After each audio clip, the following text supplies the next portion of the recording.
The uninitiated are going to click on the title of this video and be very confused when they see a payloader sitting in front of them when the title clearly says Beast Wars the Second. Beast Wars 2, because that abbreviates better. But trust me, this is from that series. This is Autocrusher, or Autocrasher, depending on how you do the translation. I think I'm going to stick with Crusher, because that makes a little bit more sense for a construction vehicle. Yes, it's a redeco of Generation 2 Roadblock. And yeah, Beast Wars 2, Beast Wars the Second, as well as a lot of the Japanese Beast series, all the way to Car Robots, really liked using whatever molds were lying around to bulk up the toy line. And this was one of them. For those uninitiated, I will explain. Beast Wars 2nd had a theme of nature versus machine. Machines being the bad guys. So yes, technically, this is a Predacon. Just roll with it. We're just going to enjoy the toy for what it is.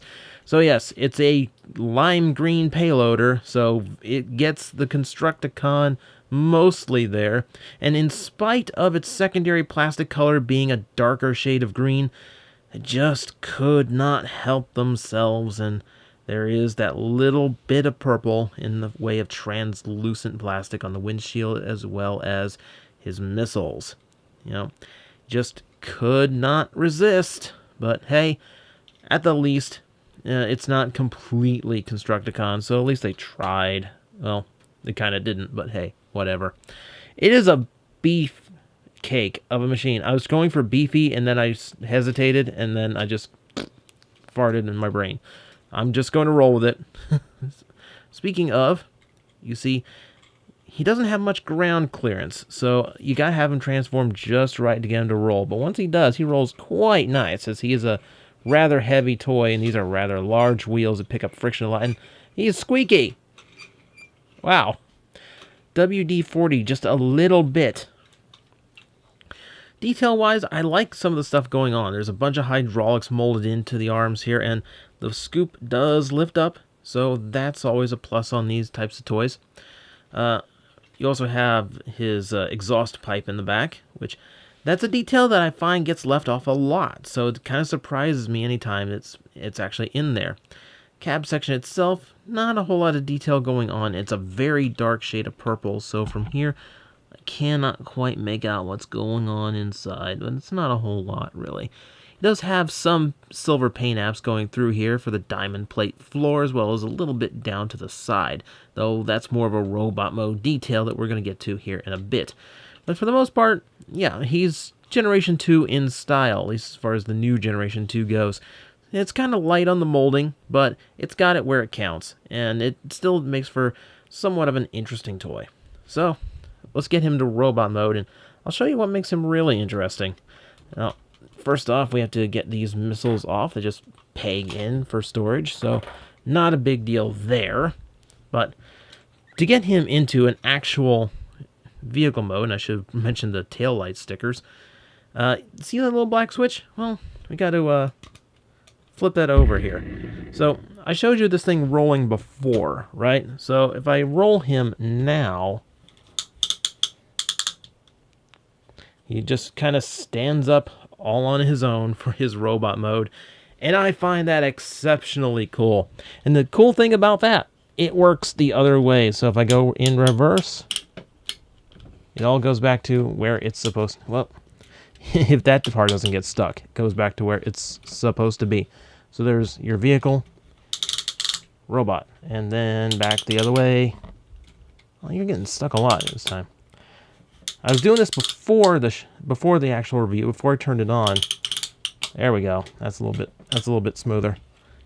Yeah, it's actually a really reliable gimmick. It works 9 times out of 10 that I try it, and the robot mode pretty much works no matter what. I love this way more than I do the current phase of one-step changers, where you just hit a button, it all does itself, and you feel very detached from the transformation experience. Here, it is a physical action that is causing that to actually work, which does give you a feel like you're involved in what's going on. But at the same time, it's going all automatically, all gears and springs, And it's doing it so slowly you can appreciate the individual elements transforming. I think that comes together very, very well to create a much more dynamic type of automorphing gimmick. So he's actually rather fun. It's kind of neat to watch him do his thing. The head sculpt itself is rather simple. He's got kind of a gas mask motif going on and a sharp visor. But other than that, the helmet is very smooth and really featureless. So it's a little bit generic, I will admit. Though he does light pipe quite well. Like, I don't even have a light behind him and you can start seeing it shimmer through. Look at that. That's a really good color for the light piping. So at least he has that going on, even if his head mold is a little bit boring. Now he does have some of that darker shade of green poking through here. Now we added some silver and black to the detailing.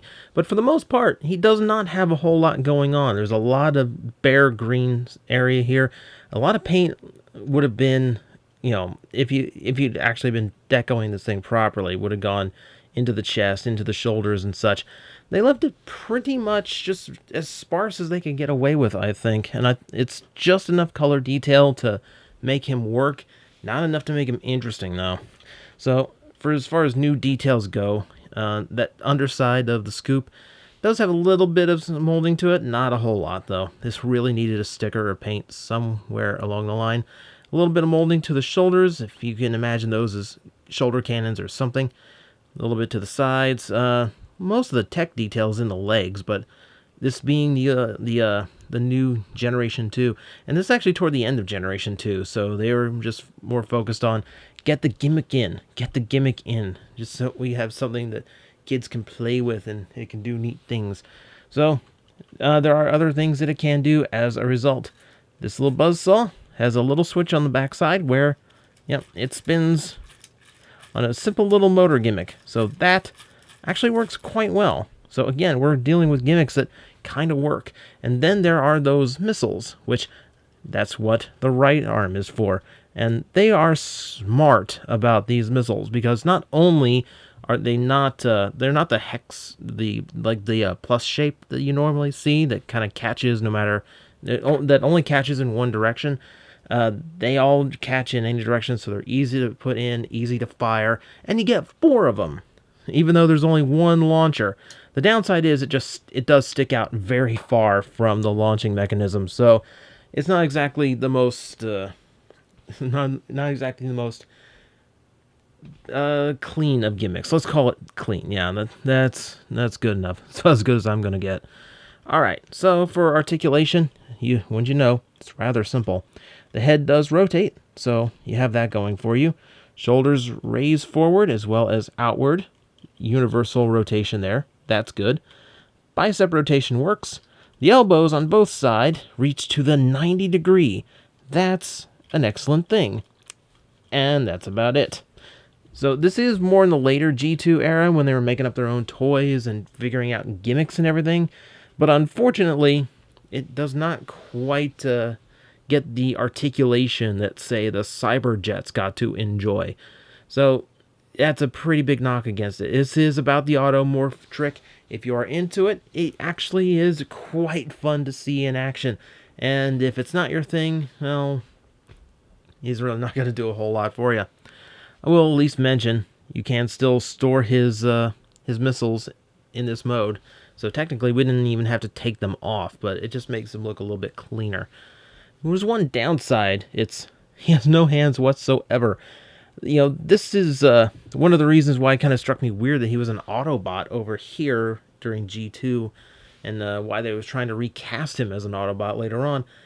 It's a purely destructive machine. You got something that's literally made to destroy and rip up Earth, and then everything on him is a weapon after that. It's a very violent little figure, now that I think of it. So that is Autocrusher. He's a strange product of his time, and then he was repainted to be out of his time. It's a very strange thing to end up in a Beast Wars line, but as a nature versus machine gimmick, this one I think works out thematically. Something that transforms itself and has such machine-like motion in the process of it. really kind of suits that story. It's rare when a gimmick on a toy can be used to actually accentuate the story of the character.